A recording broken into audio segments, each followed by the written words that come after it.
Test paper current affair video में, sorry, test paper का नाम याद आ जाता है। और ये हम कौन सा करंट अफेयर्स डिस्कस कर रहे थे, ये हम कर रहे हैं ई दृष्टि। जो ई दृष्टि हमारी आती है करंट अफेयर की, काफ़ी इंपॉर्टेंट बुक कह सकते हैं, मैगज़ीन रहती है। तो ये हम डिस्कस कर रहे हैं। कल हमने एक वीडियो देखा था, हालांकि वो वीडियो क्योंकि छोटा बहुत हो गया था, कुछ चीज़ें इसमें सही से नहीं आई थी, तो मैंने उसे कट कर दिया था। इसकी वजह से वीडियो बहुत छोटा था और करंट अफेयर के टॉपिक भी काफ़ी छोटे थे, मतलब कम आए थे। तो कोई नहीं, गलतियाँ करके इंसान सीखता है। तो हम पढ़ते हैं और अपना पूरा करंट अफेयर जितना भी कवर करने की कोशिश करते हैं, कितना हो सकता है उतना कोशिश करेंगे। हम लोगों ने कल यहाँ ये वाला टॉपिक देख लिया था कि 77वीं विश्व स्वास्थ्य, ठीक है, वर्ल्ड हेल्थ असेंबली कहाँ आयोजित की गई थी। ये जेनेवा स्विट्जरलैंड में, ये तो कर लिया था, ये तो यहाँ पर पहुँच गए थे, ठीक है। तो ये आपको देखना है। इसके बाद में है, रूस से लगती अपनी सीमाओं पर कितने नाटो देशों ने ड्रोन वॉल बनाने की योजना की घोषणा की है। तो छः देश हैं। 6 देश कौन कौन से हैं? Lithuania, Latvia, Estonia, Poland, Finland और नॉर्वे, ठीक है।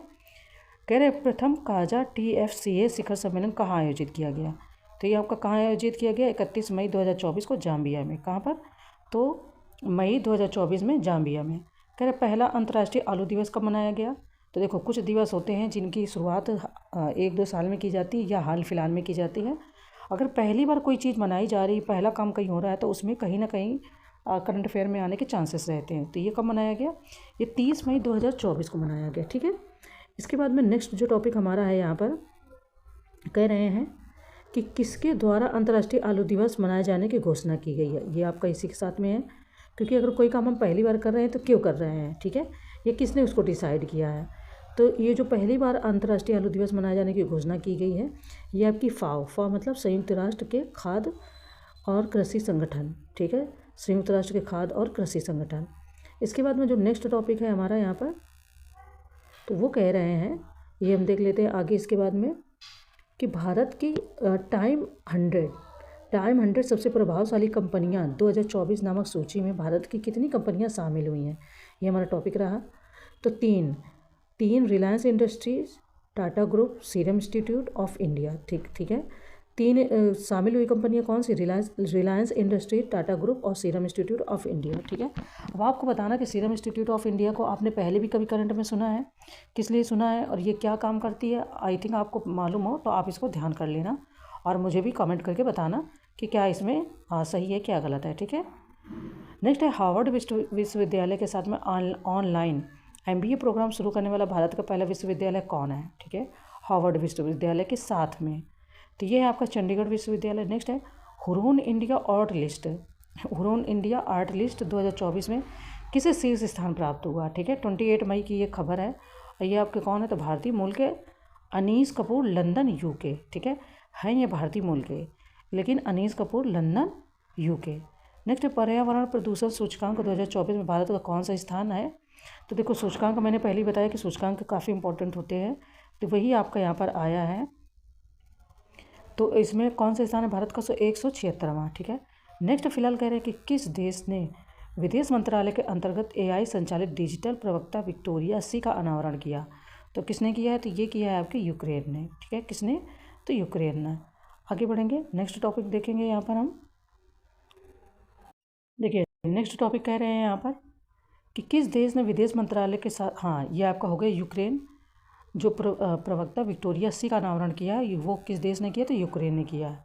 ओके, नेक्स्ट है हमारा, किस देश के नए राष्ट्रपति के रूप में लाई चिंगते ने शपथ ली। तो 20 मई 2024 को ये ताइवान के, किस देश के हैं? ताइवान के। हम लोगों ने अभी तक कम से कम 8 कंट्री के राष्ट्रपति प्रधानमंत्री मिलाकर देख लिए हैं, तो उनको आपको देखते चलना है, कहीं नोट डाउन कर लेना है। नेक्स्ट है, हिदाया चक्रवात से मुख्यतः कौन सा देश प्रभावित हुआ है, ठीक है, मई में। तो ये मई में जो देश प्रभावित हुआ वो आपका हो जाएगा तंजानिया। नेक्स्ट है कि विश्व हाइड्रोजन शिखर सम्मेलन 2024 कहाँ आयोजित किया गया। तो ये आपका रॉटरडैम, नीदरलैंड में, ठीक है। इसके बाद में नेक्स्ट टॉपिक है हमारा कि भारत और किस देश ने चाबहार में शाहिद बेहिस्ती पोर्टल टर्मिनल के विकास के लिए दीर्घावधि समझौते पर हस्ताक्षर किए हैं। तो 13 मई को ये किया गया है ईरान के साथ में, ठीक है, ईरान। भारत और किस देश ने? तो ईरान, भारत और ईरान ने, ठीक है। इसके बाद में कह रहे हैं कि किन भारतीय कृतियों को यूनेस्को के memory of the world regional register में शामिल किया गया है। मतलब भारतीय कृतियाँ हैं, उनको जो यूनेस्को की कई मतलब वो रहती कैटेगरीज, तो उसमें कह रहे हैं कि यूनेस्को की memory of the world regional register में शामिल किया गया। तो वो कौन कौन से हैं फ़िलहाल, तो ये आप देख लो यहाँ पर आपके मतलब काफ़ी सभी प्रसिद्ध चीज़ें हैं। तो ये जो हम लोग सब देख रहे हैं, तो ये है आपका रामचरितमानस, पंचतंत्र और सहृदय लोक लोचन की हस्तलिपि। ठीक है, कितनी चीज़ें हो गई हैं। ठीक है, तो ये आपको याद रखना है कि रामचरितमानस, पंचतंत्र और आपका सहृदय लोक लोचन की हस्तलिपि को मतलब उसमें शामिल किया गया। नेक्स्ट है हमारा यहाँ पर कह रहे हैं कि किस संस्था ने यात्रा एवं पर्यटन विकास सूचकांक 2024 जारी किया। तो विश्व आर्थिक मंच। एक तो ये रिपोर्ट में पूछते हैं कि किस संस्था ने जारी किया गया, किस संस्था ने जारी किया, दूसरी बात की रैंकिंग क्या है। अच्छा, यात्रा पर्यटन विकास सूचकांक जो है उसमें जो समग्र रैंकिंग में भारत का कौन सा स्थान है, तो आपका 39वां है। ठीक है, कितना है, तो ये 39वां है। ओके, आगे बढ़ेंगे। फिलहाल हम नेक्स्ट देखते हैं। देखिए नेक्स्ट जो टॉपिक है, कह रहे हैं कि संयुक्त राष्ट्र महासभा द्वारा 24 मई को किस दिवस के रूप में मनाए जाने की घोषणा की गई है। तो किस दिवस के रूप में मनाए जाने की घोषणा की गई, तो ये की गई है आपकी, कह रहे हैं अंतर्राष्ट्रीय मारखोर दिवस। ठीक है, क्या नाम है इसका, अंतर्राष्ट्रीय मारखोर दिवस। ये देखिए आपका लिखा हुआ है टॉपिक यहाँ पर, एक सेकेंड, ये हाँ ये, तो इसको आपको देख लेना है। ओके, नेक्स्ट है भारत ने किस अवधि हेतु कोलंबो प्रोसेस की अध्यक्षता ग्रहण की है। तो 2024 से 26 के बीच के लिए। ठीक है, देखिए फिलहाल नेक्स्ट टॉपिक जो कह रहे हैं कि लिथुआनिया के राष्ट्रपति के रूप में कौन पुनर्निर्वाचित हुआ। तो गीटानोस नौसेदा। ठीक है, कौन है, तो गीटानोस नौसेदा। नेक्स्ट कह रहे हैं कि मेक्सिको ने किस देश के साथ अपने कूटनीतिक संबंध समाप्त कर दिए। मेक्सिको ने तो किसके साथ में कर दिए हैं, इक्वाडोर के साथ में कूटनीतिक संबंध। ठीक है, नेक्स्ट है कि विश्व सैन्य व्यय प्रवृत्ति 2023 नामक रिपोर्ट के अनुसार वर्ष 2023 में विश्व में सर्वाधिक सैन्य व्यय की आपकी एक रिपोर्ट निकली हुई है। ठीक है, रिपोर्ट के अनुसार कह रहे हैं कि विश्व सैन्य व्यय प्रवृत्ति 2023 नामक रिपोर्ट के अनुसार वर्ष 2023 में विश्व में सर्वाधिक सैन्य व्यय करने वाले शीर्ष देश कौन से हैं। तो इसमें क्रमशः लाइन से दिया गया है, कौन है, पहले यूएसए है, चीन है और रूस है। ठीक है, टाइम की वर्ष 2024, ठीक है, ये है टाइम की वर्ष 2024 में 100 सबसे प्रभावशाली लोगों की सूची में कितने भारतीय मूल के लोगों ने जगह बनाई है। ठीक है, भारतीय मूल के तो 8 हैं। 8 वे लोग कौन कौन से हैं, तो ये देखो काफ़ी इंपॉर्टेंट है आपका, अजय बंगा, सत्या नडेला, आलिया भट्ट, साक्षी मलिक, देव पटेल, अस्मा खान, प्रियमवदा, नटराजन और जिगर साहब। ठीक है, तो इतने लोगों ने जगह बनाई है। ओके, आगे बढ़ेंगे। कह रहे हैं कि स्वर्ण की धूल उगलने के कारण खबरों में रहा माउंट एरेबस कहाँ अवस्थित है। माउंट एरेबस जो है वो कहाँ अवस्थित है, तो ये आपका अंटार्कटिका में अवस्थित है। ओके, इसके बाद में हम देखते हैं जो हमारा नया टॉपिक है, इसके साथ में ही करंट का। कह रहे हैं कि आयरलैंड के सबसे युवा प्रधानमंत्री कौन बने हैं, है ना, ये आप देख रहे होंगे। आयरलैंड के सबसे युवा प्रधानमंत्री तो साइमन हैरिस। कौन बने, साइमन हैरिस, ये 37 वर्ष के हैं। ओके, देखिए कह रहे हैं नेक्स्ट टॉपिक में, जो टॉपिक है हमारा कि आइसलैंड के नए प्रधानमंत्री कौन बने। ठीक है, आइसलैंड के नए प्रधानमंत्री तो बजरनी बेनेडिक्टसन बने हैं। कौन है, बेनेडिक्टसन। ठीक है, नेक्स्ट है भारत सरकार ने हिंसाग्रस्त कैरेबियाई देश हैती से अपने नागरिकों को निकालने हेतु किस मिशन को संचालित किया। तो अभी हम लोगों ने एक देखा था सद्भावना मिशन। ठीक है, वो किस लिए था आपको याद ही होगा। और ये जो हैती से अपने नागरिकों को निकालने के लिए जो मिशन संचालित किया वो कौन है, तो ऑपरेशन इंद्रावती। कौन है, तो ऑपरेशन इंद्रावती चलाया गया था। अंतर्राष्ट्रीय दूरसंचार संघ ITU ने किसको अपने डिजिटल इनोवेशन बोर्ड का सह अध्यक्ष नियुक्त किया, तो भारत को। किसको किया है, तो भारत को किया गया है। ओके, इसके बाद में कह रहे हैं कि पृथ्वी पर भूमि से सबसे दूरस्थ बिंदु पॉइंट नीमो तक पहुंचने वाले पहले व्यक्ति कौन बने। पृथ्वी से मतलब पृथ्वी पर भूमि से सबसे दूरस्थ बिंदु पॉइंट नीमो पर पहुंचने वाले पहले व्यक्ति कौन बने, तो क्रिस ब्राउन बने। कौन बने, तो ये हैं आपके क्रिस ब्राउन। ओके, नेक्स्ट है कि पॉइंट नीमो को किस अन्य नाम से भी जाना जाता है, तो दुर्गमता का ध्रुव, पोल ऑफ, ये आपका यहाँ पर दिया गया दुर्गमता का ध्रुव। ठीक है, आगे देखते हैं। नेक्स्ट यहाँ पर जो हमारा टॉपिक है, कह रहे हैं कि भूटान का, ठीक है, किसका, भूटान का सर्वोच्च नागरिक सम्मान ऑर्डर ऑफ द डुग ग्याल्पो किसे दिया गया। तो इसके पहले हमने देखा था कि प्रधानमंत्री जी को किसी देश का सर्वोच्च नागरिक सम्मान वो प्रदान किया गया था, रूस का। अब ये कहाँ का है, तो ये आपका भूटान का है। ओके, कि लोकतंत्र के लिए तीसरा शिखर सम्मेलन, 3rd समिट फॉर डेमोक्रेसी कहाँ आयोजित किया गया, तो सियोल दक्षिण कोरिया में। कहाँ, सियोल दक्षिण कोरिया में। ओके, नेक्स्ट है हुरून ग्लोबल रिच लिस्ट 2024 के अनुसार विश्व का सर्वाधिक अमीर व्यक्ति कौन है, तो कौन है? एलन मस्क हैं, $231 बिलियन के साथ में। ओके, आगे देखते हैं। फिलहाल कह रहे हैं यहाँ पर, ठीक है, नेक्स्ट टॉपिक हमारा जो कह रहे हैं, हम लोगों ने देखा कि ऑपरेशन इंद्रावती। इसके बाद में अंतर्राष्ट्रीय दूरसंचार संघ ITU ने किसको अपने डिजिटल इनोवेशन बोर्ड का सह अध्यक्ष नियुक्त किया? तो किसको किया था? भारत को। ठीक है, ये टॉपिक हमने देख लिया। इसके बाद में कह रहे हैं कि पृथ्वी पर भूमि से दूरस्थ बिंदु पर कौन सा व्यक्ति पहुंचा? तो क्रिस ब्राउन। ठीक है, अब हम जो देख रहे हैं कि भूटान का सर्वोच्च नागरिक सम्मान जो दिया गया वो किसको दिया गया? तो नरेंद्र मोदी जी को। और एलन मस्क को देख लिया। एलन मस्क साहब क्यों प्रसिद्ध हो गए? मतलब प्रसिद्ध तो हैं ही फिलहाल, तो सबसे रिच आदमी है। जो लिस्ट आपकी निकली है हुरोन ग्लोबल रिच लिस्ट 2024 के अनुसार, एलन मस्क जो हैं वो सबसे रिच व्यक्ति हैं। और इनकी जो संपत्ति है वो कितनी है? तो $231 बिलियन है। ठीक है, इसके बाद में है कि गर्भपात को संवैधानिक दर्जा देने वाला विश्व का पहला देश कौन बना? तो ये बना फ्रांस। देखो, एक तो जो हम लोगों ने देखा था उसको शायद बोलेंगे सेम सेक्स मैरिज। ठीक है, उसके लिए थाईलैंड था। और ये जो पहला देश बना है वो बना है फ्रांस। इसने क्या किया? तो गर्भपात को संवैधानिक दर्जा दे दिया। इसके बाद में किस देश में विश्व की पहली 3D प्रिंटेड मस्जिद का अनावरण किया गया? तो ये आपका किया गया था सऊदी अरब में। कहाँ? सऊदी अरब में। ये भी हम लोगों ने देखा करंट में, मतलब आपने करंट में कहीं ना कहीं नाम सुना ही होगा। अगर नहीं सुना तो अभी आप इसको देख लो। फिर फ्रेंड्स देखते हैं, कह रहे हैं किस विश्वविद्यालय ने राष्ट्रपति द्रौपदी मुर्मू को डॉक्टर ऑफ सिविल लॉ की मानद उपाधि से सम्मानित किया? तो ये किसने किया है? तो मॉरिशस विश्वविद्यालय ने। किसने किया है? मॉरिशस विश्वविद्यालय ने किया है। ओके, इसके बाद में कह रहे हैं कि फिनलैंड के नए राष्ट्रपति कौन बने? तो एलेक्जेंडर स्टॉप बने। कौन बने? तो एलेक्जेंडर स्टॉप बने हैं। ठीक है, इसके बाद में हम आगे बढ़ेंगे और आगे टॉपिक अपना देखेंगे। नेक्स्ट टॉपिक जो हम लोगों ने देखा वो देखा कि यूरोप के वीजा मुक्त, ठीक है, जो जोन है, ठीक है, उसमें शामिल होने वाला अंतिम पश्चिम बाल्कन राष्ट्र कौन बना? तो कोसोवो जो है वो आपका यहाँ पर बना हुआ है देश।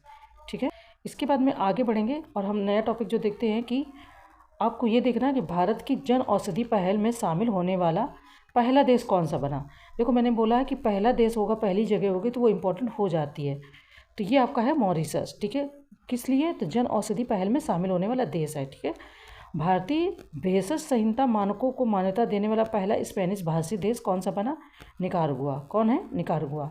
इसके बाद में कह रहे हैं भारत और किस देश के बीच आतंकवाद, मादक पदार्थों की तस्करी और मनी लॉन्ड्रिंग, ये हम देख रहे हैं, जैसे मुद्दों पर सहयोग को मजबूत करने हेतु होमलैंड सिक्योरिटी डायलॉग 2024 का आयोजन हुआ। तो ये हुआ भारत और अमेरिका के बीच में। किसके बीच में? भारत और अमेरिका के बीच में।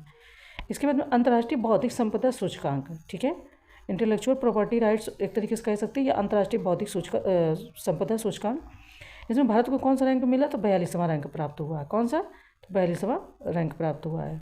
नेक्स्ट जो टॉपिक कह रहे हैं यहाँ पर कि देखो, कार्यस्थल पर हिंसा और उत्पीड़न को समाप्त करने के लिए अंतर्राष्ट्रीय श्रम संगठन यानी ILO जैसे बोलते हैं, कन्वेंशन का अनुसमर्थन करने वाला पहला एशियाई देश कौन बना? तो फिलीपींस बना है। कौन बना है? फिलीपींस बना। और फिलीपींस आपका हेडक्वार्टर भी है। ठीक है, किसका है? कई सारी चीज़ों का हो सकता है, जिसमें कि कुछ चीज़ें आपकी इंपॉर्टेंट है, फिर हम अभी आगे बात करेंगे। ठीक है, इंडस एक्स शिखर सम्मेलन का आयोजन कहाँ पर किया गया? तो ये आपका किया गया नई दिल्ली में, और आपका 21 से 20 फरवरी के बीच में किया गया है। नेक्स्ट टॉपिक जो हमारा है, कह रहे हैं कि यह इस सम्मेलन का कौन सा संस्करण था? जो इंडस एक्स है तो इसका ये दूसरा संस्करण था। ठीक है, ये आपका दूसरा संस्करण था। इसके बाद इंडस एक्स का पूर्ण रूप क्या है? तो India US defence acceleration ecosystem. ठीक है, तो इससे भी आप इसको थोड़ा सा गेस कर सकते हैं। आगे बढ़ेंगे, फिलहाल देखेंगे हम नया टॉपिक, किस देश में चक्रवात किरिली ने भारी तबाही मचाई है? ये जनवरी 2024 की बात है। तो यह आपकी है ऑस्ट्रेलिया में। किस देश में? तो ऑस्ट्रेलिया में। ये कैसा चक्रवात था? तो उष्णकटिबंधीय। देखो, कल भी हम लोगों ने पढ़ा, तो पूछते जरूर है इस तरीके से। ठीक है, नेक्स्ट जो टॉपिक कह रहे हैं दोस्त, वो हम लोगों को देखना है फ्रेंड्स कि अफ्रीकी देश लाइबेरिया के राष्ट्रपति का पद किसने ग्रहण किया? तो जोसेफ बोकाई ने। किसने? जोसेफ बोकाई ने। ओके, इसके बाद में देखना युगांडा में कौन सा शिखर सम्मेलन आयोजित किया गया? तो तीसरा दक्षिण शिखर सम्मेलन, 3rd साउथ समिट आपकी यहाँ पे आयोजित की गई। और इस शिखर सम्मेलन का केंद्रीय विषय क्या था? तो लिविंग नो वन बिहाइंड। ठीक है, लिविंग नो वन बिहाइंड। इस शिखर सम्मेलन के प्रतिभागी कौन है? तो G77 के सदस्य देश एवं चीन है। कौन है? तो G77 या 77 के सदस्य देश हैं। इसके बाद में जो देश है चीन। किस देश के 3 शहरों यानी नगरों ने 22 जनवरी 2024 को अयोध्या राम मंदिर दिवस के रूप में घोषित किया? तो कनाडा। किसने? कनाडा ने अपने जो देश के 3 शहर या नगर हैं उनको अयोध्या राम मंदिर दिवस के रूप में घोषित किया है। कह रहे ये 3 शहर नगर कौन है? तो ब्रैम्पटन, ओकविले तथा ब्रेंटफोर्ड। कौन है ना। नेक्स्ट टॉपिक ये क्या कह रहे हैं यहाँ पर कि ग्वाटेमाला के नए राष्ट्रपति के रूप में किसने शपथ ली? तो बर्नार्डो एरेवलो ने। कौन डेनमार्क के नए सम्राट बने हैं? तो फ्रेडरिक 10 बने हैं। ओके। इसके बाद में भारत ने किस देश में भारत पार्क स्थापित करने की घोषणा की है? तो यूएई यानी संयुक्त अरब अमीरात में। नेक्स्ट है फ्रांस के सबसे कम उम्र के प्रधानमंत्री कौन बने? तो ग्रेवियल अटल बने हैं। कौन बने हैं? तो ग्रेवियल अटल बने हैं या अटल बने कह सकते हैं। नेक्स्ट है कि किस देश ने भारत में हरित ईंधनों पर गठबंधन यानी अलायंस ऑन ग्रीन फ्यूल्स की घोषणा की? तो डेनमार्क ने। किसने? तो ये आपका किया है डेनमार्क ने। ये आपका रहा यहाँ पर डेनमार्क। आगे बढ़ेंगे, फिलहाल हम देखते हैं नेक्स्ट टॉपिक को। देखिए तो यहाँ पर हमारा नेक्स्ट जो टॉपिक है फ्रेंड्स वो कह रहे हैं कि इस गठबंधन का नाम क्या है। ठीक है, तो GFAI यानी ग्रीन फ्यूल्स अलायंस इंडिया। ठीक है, इसके बाद में है सक्सेस मसरा को किस देश का प्रधानमंत्री नियुक्त किया गया? ये आपका थोड़ा अलग सा नाम है सक्सेस। ठीक है, सक्सेस नहीं है, सक्सेस मसरा को किस देश का प्रधानमंत्री नियुक्त किया गया? तो चाड का। कहाँ का? तो चाड का। इसके बाद में हमारा जो टॉपिक है कह रहे हैं शेख मोहम्मद सबा अल सलेम अल सबा को किस देश का प्रधानमंत्री नियुक्त किया गया? ये जनवरी की ये टॉपिक है और ये आपको कुवैत के प्रधानमंत्री बनाए गए हैं। इसके बाद में जो हमारा नया टॉपिक है ये हम आर्थिकी का स्टार्ट करने वाले हैं। तो अब हम आर्थिकी की चीज़ों को देख लेते हैं। इसके बाद में हम इनको पूरा पहले कंप्लीट कर लेते हैं आर्थिकी के चैप्टर को या टॉपिक को। ठीक है, प्रधानमंत्री नरेंद्र मोदी द्वारा महाराष्ट्र के किस स्थान पर PM मित्र पार्क का शिलान्यास किया गया? तो ये आपका सितंबर में का ही करंट अफेयर है और ये आपका अमरावती में। कहाँ पर? तो अमरावती में। नेक्स्ट है कि PM मित्र का पूर्ण रूप क्या है? तो PM mega integrated textile regions and apparel. Okay, ये हमारा है जो PM मित्र। अगर पूछते कि फुल फॉर्म क्या है तो ये आपका यहाँ पर लिखा हुआ है। इसको अच्छे से एक बार दोबारा और पढ़ लोगे तो याद हो जाएगा। ठीक है, नेक्स्ट है केंद्र सरकार ने कितने PM मित्र पार्कों को स्थापना की मंजूरी दी है या प्रदान की है? तो 7 हैं टोटल। कितने हैं? तो ये आपके यहाँ पर 7 हैं। अब 7 में से कौन कौन से हैं? देखो विरुधु नगर है ये तमिलनाडु में, वारंगल आपका तेलंगाना में, नवसारी आपका गुजरात में, कलबुर्गी आपका कर्नाटक में, धार मध्य प्रदेश और लखनऊ उत्तर प्रदेश और अमरावती महाराष्ट्र। यानी ये जो 7 सिटी हैं या 7 जो राज्य हैं इनको आपको अच्छे से देख लेना है। ठीक है, इसके बाद में अगर हम बात करें तो कह रहे हैं कहाँ चौथी वैश्विक नवीकरणीय ऊर्जा निवेशक बैठक एक्सपो का जो है कि उद्घाटन किया गया या जो बैठक हुई है उसका आयोजन किया गया? ठीक है, कहाँ पर? ये चौथी बैठक है री इन्वेस्ट। क्या है आपकी? चौथी वैश्विक नवीकरणीय ऊर्जा निवेशक बैठक और एक्सपो का जो क्या नाम है आयोजन किया गया? तो गांधीनगर गुजरात में। कहाँ पर किया गया? तो गांधीनगर गुजरात में। नेक्स्ट है किस केंद्रीय मंत्रालय द्वारा इसका आयोजन किया गया? तो नवीन और नवीकरणीय ऊर्जा मंत्रालय के द्वारा। ठीक है, और नेक्स्ट है किस मंत्रालय द्वारा विश्वस्त ब्लॉकचेन टेक्नोलॉजी स्टैक लॉन्च किया गया? तो ये इलेक्ट्रॉनिकी और सूचना प्रौद्योगिकी मंत्रालय के द्वारा। ओके, नेक्स्ट है इसका उद्देश्य क्या है? तो ब्लॉकचेन एज अ सर्विस प्रदान करना। ठीक है, नेक्स्ट है 27वें राष्ट्रीय ई-गवर्नेंस सम्मेलन 2024 का आयोजन कहाँ किया गया? तो ये आपका किया गया 3 से 4 सितंबर को मुंबई में। ओके, इसके बाद में जो आपका नेक्स्ट टॉपिक है वो कह रहे हैं क्या हो जाएगा कि इस सम्मेलन में ब्लॉकचेन एज ए सर्विस प्रदान करना। इसके बाद में कह रहे हैं 27वें राष्ट्रीय ई-गवर्नेंस सम्मेलन 2024 का आयोजन कहाँ किया गया? तो ये फिलहाल किया गया आपका मुंबई में। कहाँ किया गया? तो मुंबई। नेक्स्ट आपका कह रहे हैं कि नाइट फ्रैंक द्वारा प्रकाशित प्राइम ग्लोबल सिटीज़ इंडेक्स 2024 में प्रथम स्थान पर कौन है?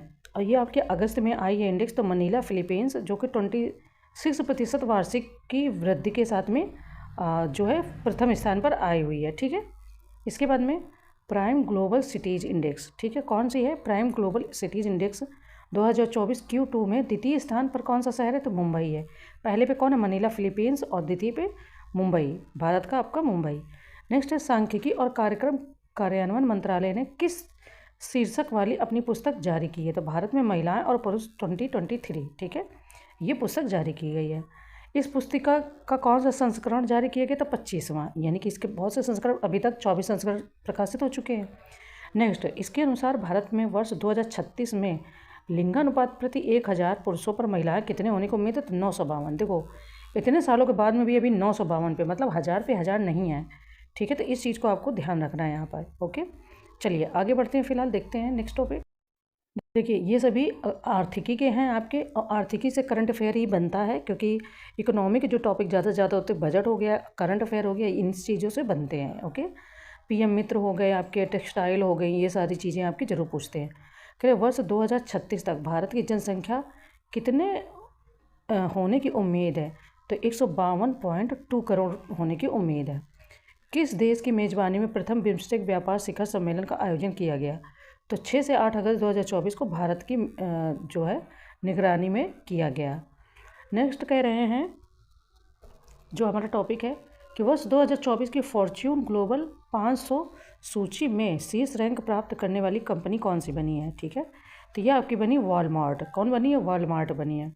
नेक्स्ट, वर्ष 2024 के फॉर्च्यून ग्लोबल 500 में कितनी भारतीय कंपनियों को शामिल किया गया, ठीक है।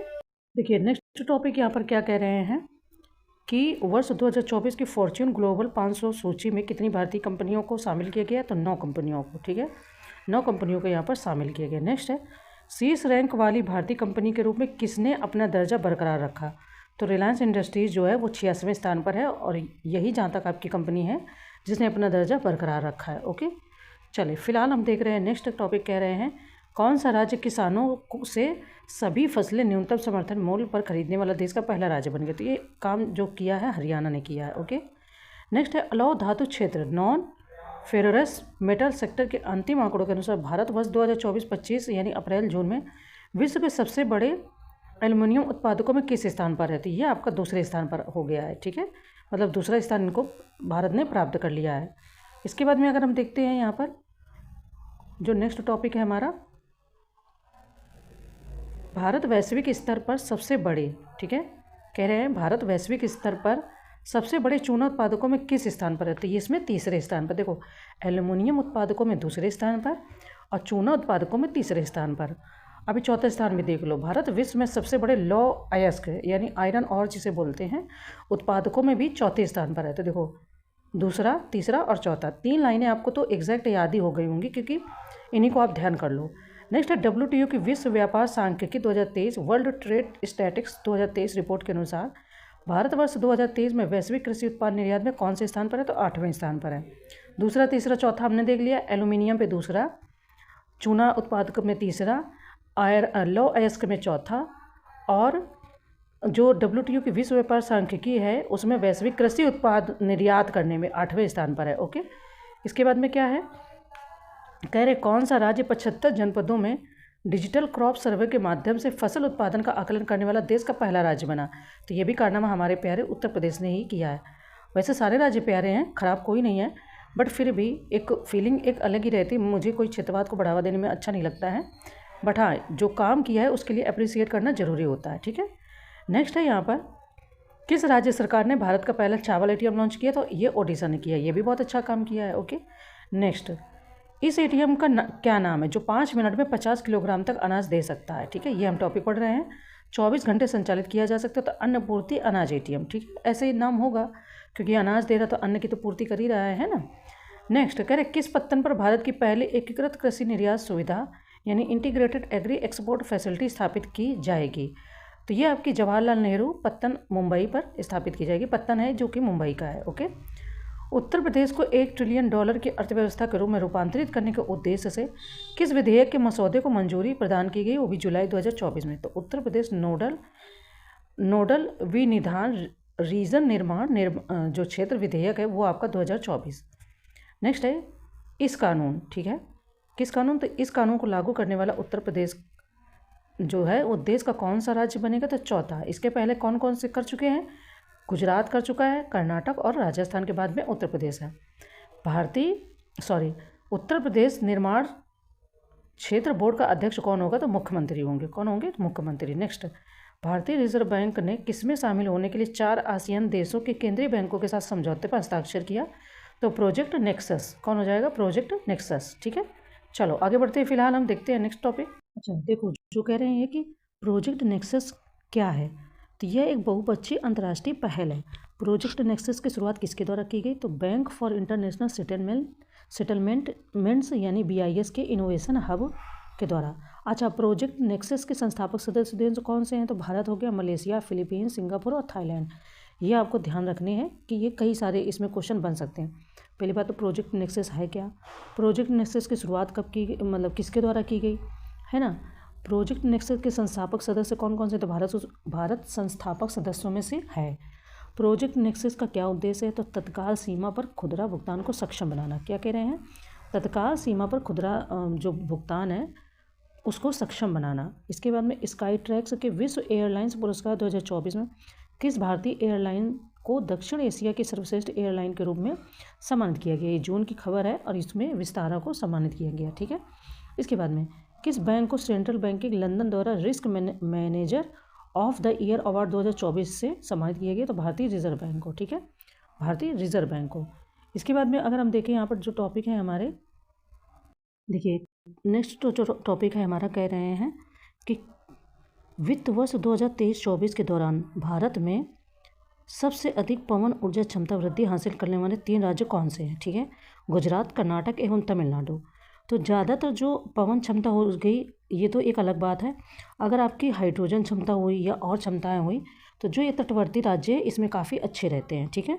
नेक्स्ट, केंद्र सरकार ने कहाँ देश के पहले underground coal gasification pilot project का शुभारंभ किया? तो ये कहाँ किया गया है? झारखंड में।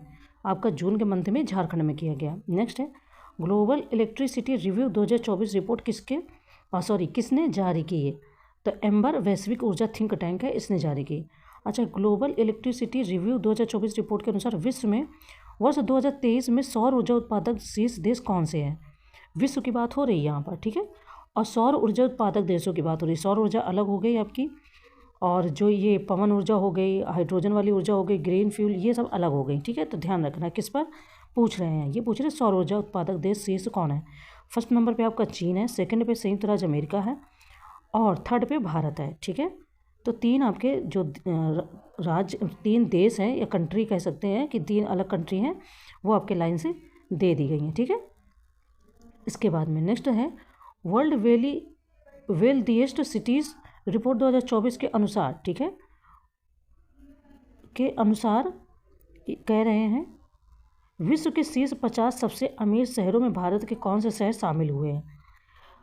तो ये आपके जो शामिल हुए, मुंबई 24वां स्थान है और दिल्ली का 37वां स्थान है। ठीक है, यानी कि मुंबई आपका पहले और इसके बाद में दिल्ली। विश्व प्रवासन रिपोर्ट, ठीक है, वर्ल्ड माइग्रेशन रिपोर्ट 2024 के अनुसार जो शीर्ष प्रेषण प्राप्तकर्ता देश कौन से हैं? मतलब वहाँ से जो लोग कमाते हैं, पैसे भेजते हैं भारत में, उसमें कौन सा देश है जहाँ पे पैसे सबसे ज़्यादा भेजे गए? तो आपकी ये जो खबर है वो तो है फिलहाल, न्यूज़ जो है वो मई मंथ की है, ये आपकी है भारत। इस पर सबसे पहले नंबर पे जो देश है वो है भारत, फिर मैक्सिको, फिर चीन, और 3 याद रख सकते हैं बट 5 दे दिया है तो फिलीपींस, फ्रांस, लेकिन वैसे 3 इनफ है।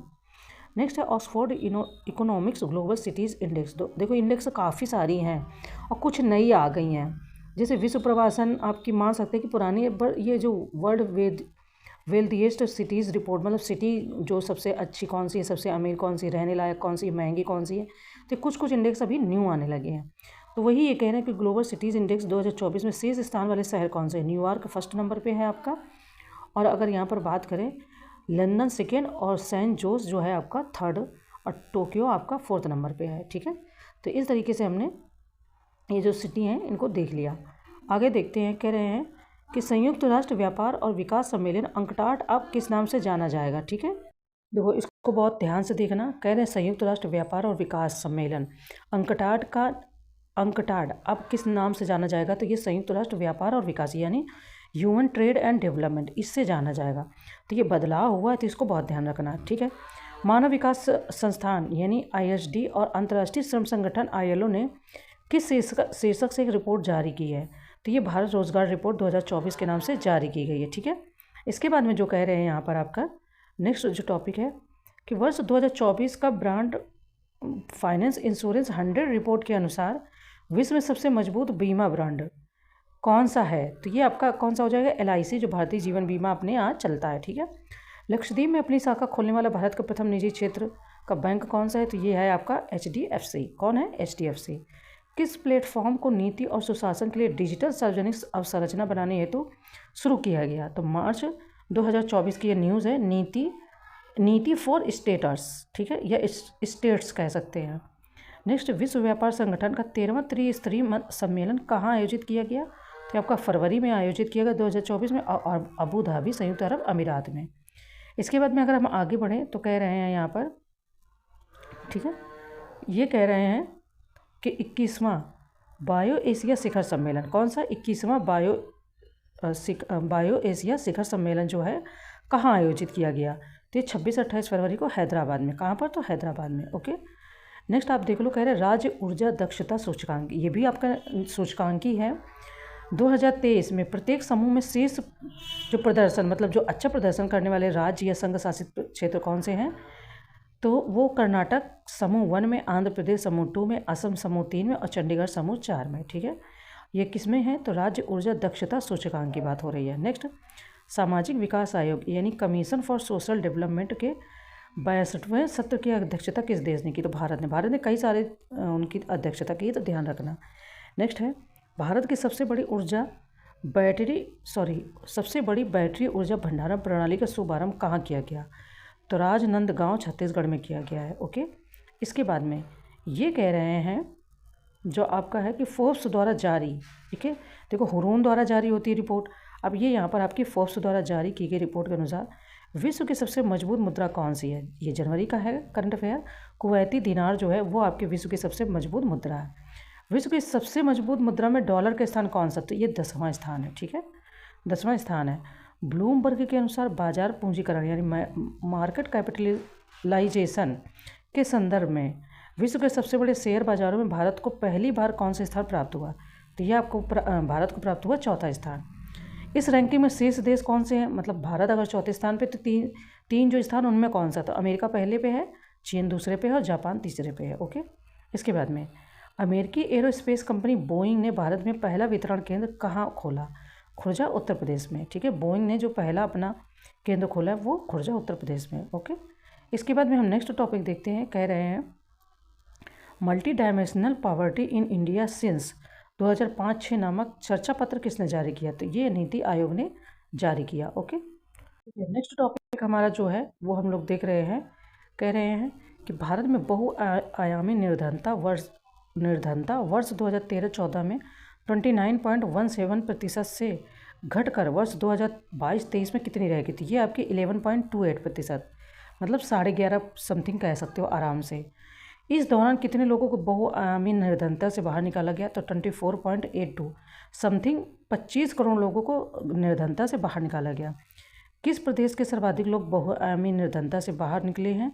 तो वो आपके उत्तर प्रदेश के लगभग 6 करोड़ लोग इस जो गरीबी है उससे बाहर निकले हैं। विश्व आर्थिक मंच की 54वीं वार्षिक बैठक कहाँ पर आयोजित हुई? तो ये 15 से 19 जनवरी को दावोस क्लोस्टर्स स्विट्जरलैंड में आयोजित हुई। ओके, इसके बाद में कह रहे किसने ग्लोबल रिस्क रिपोर्ट 2024 को जारी किया? तो विश्व आर्थिक मंच ने। किसने? तो विश्व आर्थिक मंच ने।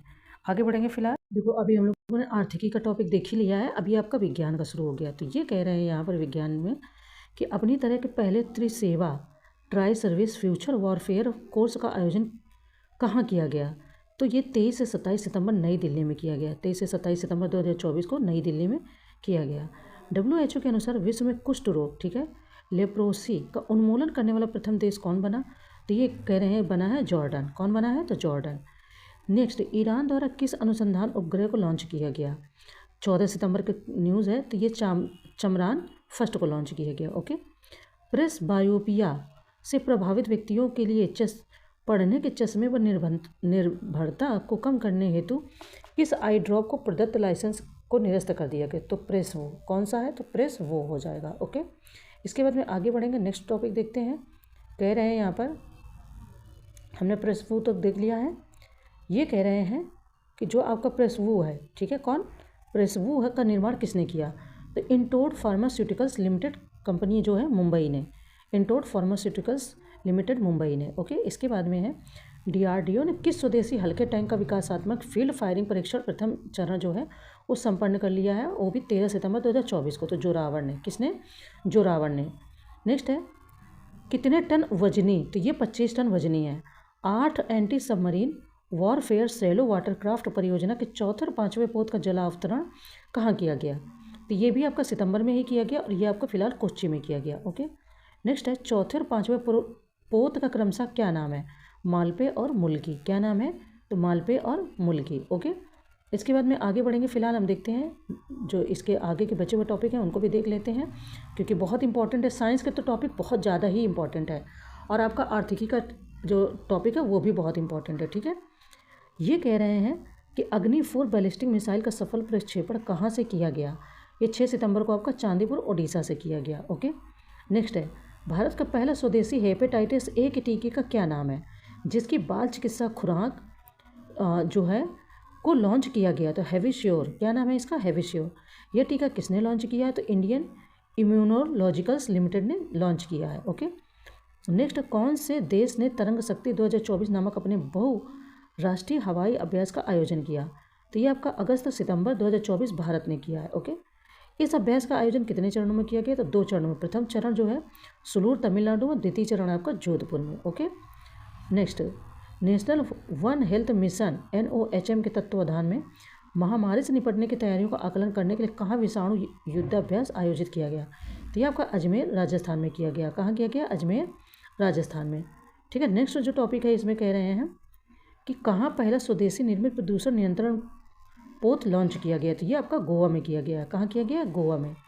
इसके बाद में आगे देखते हैं, अगर कहें जो टॉपिक है जो हमारे बचे हुए टॉपिक है वो कह रहे हैं कि इस स्वदेशी निर्मित प्रदूषण नियंत्रण पोत का क्या नाम है? तो समुद्र प्रताप नाम है। क्या नाम है? समुद्र प्रताप। ओके, नेक्स्ट है किसने अपनी ओरल हैजा वैक्सीन OCV हिलकोल को लॉन्च किया? तो Bharat biotech international limited BBIL ने। देखो 2 चीज़ें होगी, एक आपकी ये होगी और इसके बाद में हम लोगों ने अभी इसके पहले आपने एक और चीज़ देखी है ना?